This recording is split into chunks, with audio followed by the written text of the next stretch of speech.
There are self-publishers earning 6 and in some cases 7 figures in their self-publishing business just from their royalty earnings. And if you don't have an effective pricing strategy for your books, you could be leaving thousands of dollars on the table. Today, I'm going to explain Amazon KDP's royalty payments for paperback and hardcover books, and how to maximize your royalty earnings so that you can extract the most amount of profit in your self-publishing business. If you're new here, I'm Rachel Harrison-Sund, and I've published over 1,000 fiction, nonfiction, and low-content books under various brand names. And I've helped over 5,000 people start generating passive income publishing low and medium content books. If you want to find out more about that, download my free guide, 3 Steps to Publishing Your First Low Content Book in less than a day. I've left a link to that down in the description below. So in order to maximize your royalties, you've got to first understand how KDP calculates its royalties to begin with.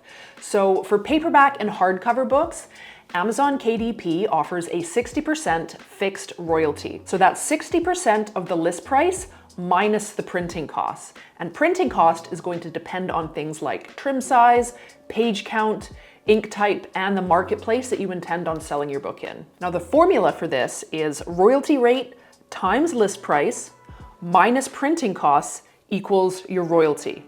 So for example, if your list price is $15 and your book is a 333-page regular trim size paperback with black ink sold in the US marketplace, this would be 60 cents times $15 minus $5, and you wind up with a royalty of $4. Now, important to note here, if you decide to enroll your book in expanded distribution, that 60% royalty drops down to 40%.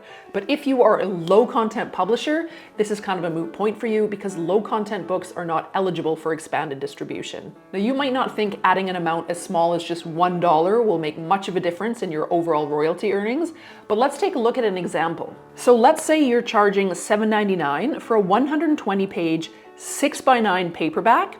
In that case, you're going to earn $235 on 100 units sold. But if you bump up your price by just $1, you'll earn $295 on that same 100 sales, a difference of $60. Now, if your book sells 100 units per month, at the end of the year, you'll generate an extra $720 with that $1 difference. Now, that is just one book. If you're pursuing fiction, nonfiction, or even low content publishing as a business model, meaning you're publishing books at scale, this can mean a difference of thousands and thousands of extra dollars per year across 10, 20, 50 or more titles. Now, when I had a catalog of about 400 books, all generating royalties, this actually ended up making me an extra several $1,000s per month, not just over the course of the year. Now, really important to remember here, for the average customer, $1 extra really isn't going to make much of a difference to them. It's probably not going to break the bank, but it can make a tremendous difference for you. So knowing this, how do we price our book? Now, the strategy for many self-publishers out there is to find a book that's generating a lot of sales, create basically a rip-off of that book, and then charge less for it. This truly is a race to the bottom, and you are going to make no meaningful income if you employ this strategy. Again, as another example, if you take a 150-page 6x9-inch paperback priced at $5.99, this is going to generate a 79-cent royalty. That means you'll generate $79 for 100 units sold. Now, how many thousands of units are you going to have to sell at that price point to make it worthwhile? The same book priced at $8.99 generates a $2.59 royalty. That equals $259 for 100 units. You end up earning 3 times more with the higher royalty. And if you are producing high value, high quality books, your customer will pay that extra $3. Remember, people are generally willing to pay more for higher perceived value. And people will often avoid buying something that's cheaper because it comes across as cheap. Pricing your book at a low price point actually devalues your product. So your new strategy should be to generate the highest possible royalty by producing the highest quality books in your niche. So here are the things to consider when you're pricing your book. Number 1 is to start off with some market research of your competitors. Who are your competitors? What are they charging? What's the quality of their books? Can you reasonably expect to create something that's of higher value and higher quality than what's already out there? Next is to know your ICA, or your ideal customer avatar. This is the exact person that you're creating your books for. Once you know exactly who you're targeting, that's going to inform what you include in the book. It's going to inform your design choices. You get to create something that speaks exactly to that one target audience. And remember, you can usually charge more for more niche audiences and interests. For example, if you're a homeschooling parent, you're probably not going to balk at spending, say, $12.99 on a daily planner that is geared specifically towards homeschooling parents, even though that same person could probably get something similar in a totally generic planner that's $8.99. People will spend more for something when it feels like that thing was created specifically for them. Now, another general tip here is to always try and target people who actually have money. Your ideal customer must be willing and able to pay. Otherwise, it's going to be really hard to sell your product to that person. Next is to factor in your print cost. So print cost determines your minimum list price, and your list price determines your royalties. Amazon's got a royalty calculator online that you can access.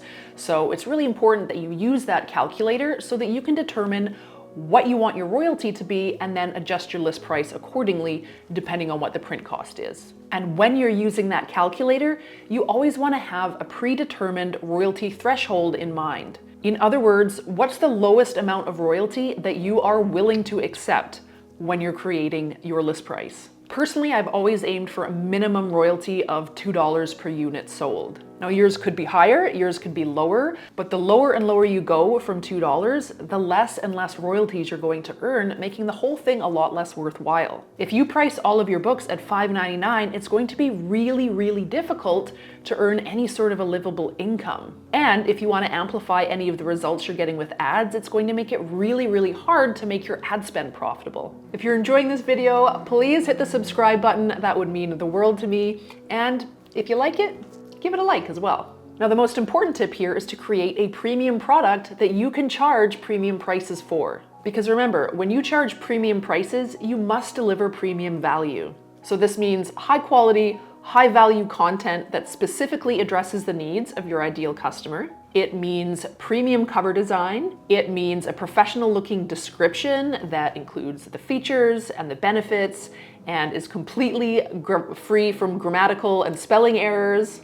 It means creating premium looking A+ content that showcases the interior of your book. And when you do those things, you can quite confidently charge $1 or $2 or even more than the average list price for the books in your niche. I've always charged at least $1, oftentimes $2 more than all of the other books in my niche because I'm confident that I'm delivering a high quality product. Another little tip is to manually adjust all of those regional prices when you set that initial price for your primary marketplace that you're targeting. So Amazon will do this for you automatically, but it usually ends up creating kind of weird, awkward looking prices.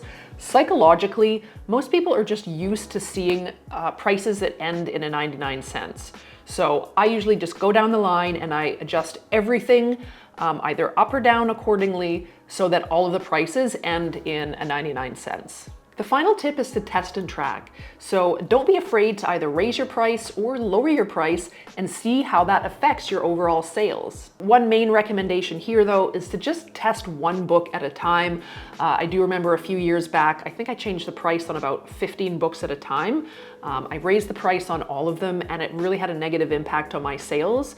And when I changed them all back, I could never quite get back that momentum that the books had started off with. So in hindsight, I really should have only tested out one book at a time, so it wouldn't have had such a detrimental effect on so many books. Now again, if you want to learn how to create passive income, creating and selling low or medium content books through KDP, please download my free guide, 3 Steps to Publishing Your First Low Content Book in Less Than a Day. And if you're interested in learning about some book marketing strategies, ones that don't include ads, check out this video here. And thanks so much for watching. I will see you next week.